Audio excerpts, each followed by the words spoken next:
Hello and welcome to the second module of the online compliance training. At this point, you have completed all of Module 1. As a reminder, once you finish all 3 online modules, you should RSVP to attend a Zoom training session on Gobbler Connect. This training will cover the following policies: Policy 5010 and Policy 5000. These policies talk about the expectations around using university facilities, including who is allowed to use Virginia Tech facilities.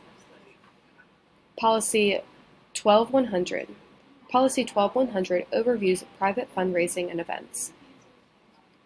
Policy 515 outlines the guidelines for on-campus sales, solicitation, and advertising.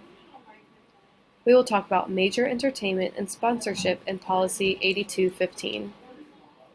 And finally, this module will cover important timelines and requirements within the Event Services Office. By the end of this module, you 1. Learn about how student organizations can reserve campus facilities and spaces. 2. Define commercial activity and understand restrictions on an organization's ability to sponsor commercial activity. 3. Understand the definition and requirements for major events on campus. And 4. An overview the process of reserving spaces on campus. First, we are going to look at using campus facilities and different restrictions around who can use the facilities and what they can be used for. When talking about campus facilities, we mean different spaces across campus available for student organizations to reserve and use. Some of the most common facilities include all 3 student centers, the drill field, and academic buildings. Per Policy 5000 and 5010, the university has expectations and limitations on who can use campus facilities.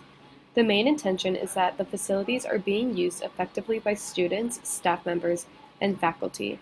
If guests, individuals that do not work for and attend the university, are planning on using Virginia Tech facilities, the guest is required to be sponsored by the university or a recognized student organization. This means if fees are associated with sponsoring a guest, the sponsoring student organization is responsible for any fees related to facilities use and possible security. Regardless of who is using the space, activities are expected to be safe, professional, and not endanger the community. This means facility usage can be limited to protect the community or space. Unlawful and disruptive conduct can also be prohibited. Once you have a campus facility reserved for use, there are specific guidelines for different types of activities. This part of the module will look at those guidelines in more detail. One type of activity is commercial activities. Commercial activity is defined as any sale, solicitation, or promotion marketing that results in securing a profit or benefit for a non-university group, organization, or business. Generally, commercial activity will be prohibited unless it aligns with and is necessary for the purpose of the university or sponsoring student organization. If commercial activity is allowed, the activity should be occasional and have a specific purpose. Some common examples of commercial activities that may align with your organization are vendors receiving any kind of sales commission of the activities, selling for the benefit of an external group, organization, or business, activities providing product promotion or marketing. This activity is a commercial activity regardless if products are not being sold. Employee recruitment activities for external employers unless there is a university-approved collaboration agreement. Another type of on-campus activity is solicitation. On-campus solicitation requires prior written authorization, and it must be in accordance with university policy. Some organizations may conduct private fundraising events to support the functioning of the organization or raise money for a cause related to the organization's mission. Student Engagement and Campus Life recommends using the Virginia Tech Foundation for donations because it's easier for you. This is a great opportunity for your organization to receive tax-exempt donations. The foundation does take a 5% fee of each donation to account for overhead and administrative costs. If you have any questions about this, you can contact the source. If your organization is collecting donations over $1,000 or soliciting large groups of alumni, you are required to contact University Advancement beforehand. Many organizations host major events during the year. Major events include concerts, speakers, lectures, theatrical performances, and comedians. The classification of major events is dependent on factors like the audience size, contract complexity, and need for security and the contract costs. Remember, because your organization is an RSO and does not have direct relationship with the university, Virginia Tech does not enter into contracts on behalf of the organization. If you are signing a contract for your organization, we highly encourage you to make an appointment to talk to Student Legal Services. This service is free to all students. More information about Student Legal Services will be provided at the in-person training session. Different types of events are going to require different timelines. During the in-person training, we will give an overview of the event service offices in more detail, but all important deadlines and logistical requirements for events are included in this module. Major entertainment events need the longest request period. All requests for major entertainment events must be submitted 75 business days in advance. These events are valued above $5,000 or events that have contracted performers. Complex events need to be requested 45 days in advance. A complex event is any event that occurs in major venue and has one or more of the following: a contracted performer valued less than $4,999, alcohol, inflatables, or rides, amusement devices. 30 days prior to the event is when you should request for intermediate events. These events are classified as any event that occurs in a major venue and has one of the more of the following: production services, support for lights, sound, power, video, over 300 people in attendance, minors as participants, ticket sales, or dance and martial arts. Lastly, simple events that are not in a major venue or need no additional support must be requested within 10 days of the event. Depending on what type of event you are hosting, there are different considerations for your planning timeline. For example, if you are hosting a major entertainment, complex, or intermediate event, you are required to meet with a reservation coordinator in the event service office. This meeting must take place at least 21 business days before the event. If your event is going to require security forms, the forms need to be submitted at least 21 business days before the event. You will most likely need security if there is alcohol at the event. There is an anticipated large number of attendees, or the event is classified as major entertainment according to Policy 8215.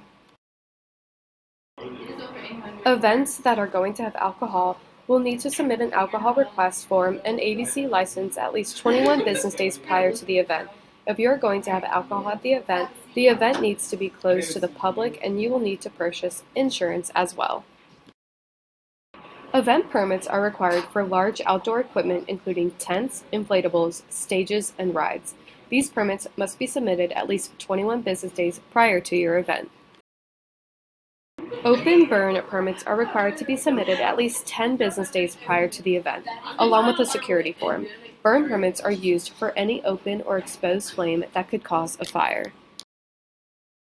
For many events, insurance certificates will be needed within 10 business days of the event. Insurance covers activities classified as high risk, including food sales, alcohol, parades, dancing, and inflatables. Lastly, all event details, regardless of the type of event, must be confirmed and finalized with Event Services Office at least 5 business days prior to the event. Before attending a required meeting with Event Services, there are a few things you should remember. Think through your event and plan how you will talk about it from start to finish. Mapping out all the major details is a helpful place to start. Your reservation coordinator can help with the small details. Keep in contact with Event Services. It is a good idea to always check with your reservations coordinator about major decisions to ensure it is possible and no further paperwork is required. Plan when you are going to reach out to the production services. Production services can provide all the power, video, sound, lighting, etc. for your event. It is okay if you do not know exactly what you want the event to look like because they can help you figure it out the details and will help you make suggestions. Make a list of items you need beyond the physical venue and production services. Will you need extra rooms reserved for breakout sessions or staging areas? Do you need linen retails, parking passes, or other decorations? How do you plan to set up and tear down? Thinking through all these details before meeting with your reservation coordinator will help the meeting run smoothly and ensure your event is off to a great start. In summary, there are 4 main steps in the reservation process. First, you make an event request through Event Service Office. Second, the Event Services Office gathers all the information they need to know about your event. If it is a simple event, it may be approved at this point. If it is a major entertainment complex or intermediate event, Event Services will work with you to ensure all the campus partners are on board, like security forms, insurance, and protections. Lastly, your event will be confirmed and you are good to go. While most campuses' spaces are managed through the Event Services Office, classroom spaces are reserved through Hokie Spa. To reserve classroom spaces across campus, you need to request access to Hokie Spa. You can do this by emailing campuslife@vt.edu. Typically, organizations who made reservations in the previous academic year will be automatically updated, but you should contact campuslife@vt.edu if you experience issues or are unsure if you made reservations previously. Classroom reservations are open at 12:01 a.m. on the 6th day of class each semester. In order to gain Hokie Spa access, you need to be listed as an authorized contact on the Gobbler Connect roster for the organization. Gaining access to reserve a classroom space does not grant you permission to use the AV systems. The registrar restricts use of the equipment to faculty and staff in some academically affiliated activities. This concludes Module 2. Key takeaways from this module include the intended use of campus facilities are intended to be used by faculty, staff, and students, including student organizations. Commercial activity is generally prohibited unless it ties to the mission of the sponsoring student organization. All major events must be confirmed at least 75 days prior to the event through the Event Services Office, and different levels of event complexity require different deadlines. Classroom reservations are handled through Hokie Spa and doesn't grant you access to the AV systems. If you have any questions about reserving spaces on campus or planning events, you can contact the Event Services Office. If the questions are specific to reserving classroom spaces, you can contact Student Engagement Campus Life directly.